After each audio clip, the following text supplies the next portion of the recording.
que je salue, qui est la responsable de relations clients du groupe Mindo Consultant. Mindo Consultant qui éditait déjà un magazine sur le tourisme qui s'appelle Aéroport Magazine d'Afrique. Et c'est justement fort du succès de l'édition d'Aéroport Magazine d'Afrique que nous avons décidé sur la base de l'accompagnement, je veux dire des recommandations des uns des autres, de lancer Impact Business.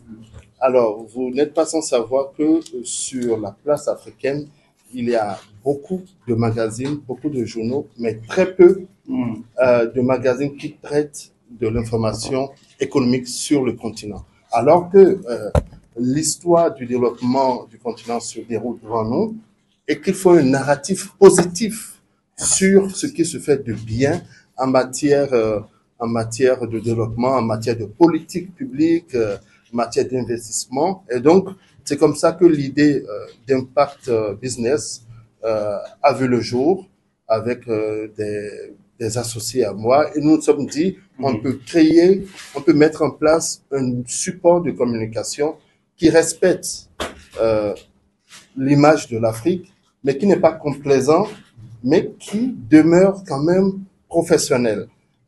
Avoir un regard, comme je le dis souvent, sans complaisance, mais sans complexe aussi. Et c'est pour cela que, voilà, nous avons lancé Impact Business, qui est un support qui fait le pari de traiter de l'information économique et financière africaine, je le disais, sans complaisance ni complexe, mais avec un professionnalisme respectueux de l'image des pays du continent africain. Nous voulons être, et j'espère que nous le sommes déjà, le miroir du développement de l'Afrique. Ça veut dire que ceux qui lisent Impact Business peuvent voir comment évoluent les pays africains à leur rythme, avec leur succès, avec leur faiblesse, mais quand même toujours un mouvement positif qu'on peut raconter. Et je suis de ceux qui pensent que il n'y a pas d'autres personnes qui peuvent mieux raconter l'histoire de l'Afrique que les Africains eux-mêmes. Et c'est pour cela que, personnellement, je plaide et j'encourage les médias panafricains parce que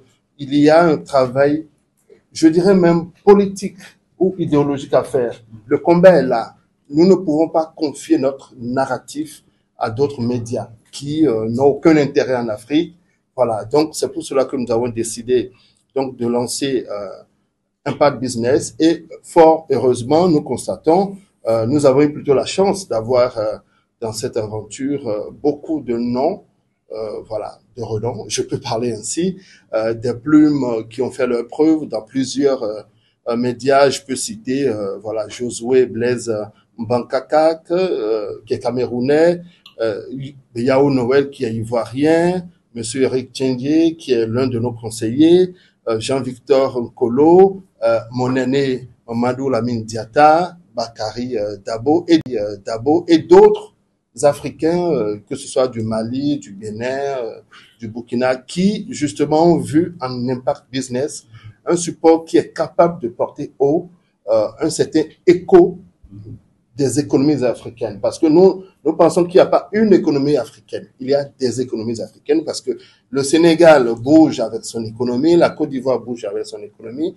et donc chaque pays avec ses réalités. Et c'est ce que nous voulons faire montrer à nos lecteurs, montrer que on doit cesser avec cette image unique de l'Afrique. Non, l'Afrique, c'est une diversité de réalités économiques et sociales. Donc, quand vous lisez, quand vous prenez Impact Business, vous verrez l'actualité économique de la Centrafrique, celle du Cameroun, celle du Sénégal. Donc, voilà, donc nous assumons cette diversité que nous faisons montrer de façon professionnelle à nos lecteurs. Et donc, pourquoi aujourd'hui nous sommes au Sénégal? Nous sommes au Sénégal d'abord pour une raison, présenter Impact Business à une association qui fait autorité dans son domaine. Je veux parler du COGES. Comme on le dit, c'est un peu comme nous présenter au fait. Quand on va dans un pays, il faut se présenter frapper à la bonne porte. Donc, c'est tout naturel que nous avons décidé de présenter, bien sûr, Impact Business au COGES, qui est une institution respectable, qui est vraiment bien vue par les pairs. Donc, nous sommes là, évidemment, pour ça. Et nous sommes également là pour une deuxième raison, c'est que nous préparons un spécial sur le Sénégal qui, Inch'Allah, paraîtra à la fin de l'année. Nous allons mettre en avant le travail de redressement économique que le gouvernement vient de commencer dans sa globalité, montrer quels sont les signaux d'espoir, qu'est-ce qui est fait, comment les grands travaux, leur reprise se préparent et tout. Donc, voilà pour toutes ces raisons pour lesquelles nous avons fait le déplacement de Dakar. Et pour moi, c'est bien sûr un grand plaisir de retrouver Dakar, de retrouver les amis, les frères, les aînés. Et donc, personnellement, je suis très ravi d'être là. Et je voudrais vous dire que, voilà, comme vous êtes des professionnels, je vous laisse faire une idée de la qualité du support Impact Business. On est disponible en version papier, comme vous le constatez. On imprime à 10 000 exemplaires distribués dans tous les pays francophones. Mais nous avons également une approche digitale très forte qui fait que environ par numéro, il y a plus de 30 000 téléchargements. Nous avons un site internet. Nous travaillons actuellement sur une application Impact Business pour faire en sorte que l'actualité économique des pays africains soit disponible, soit à portée de main. Voilà donc, cher Mamadou Lamine.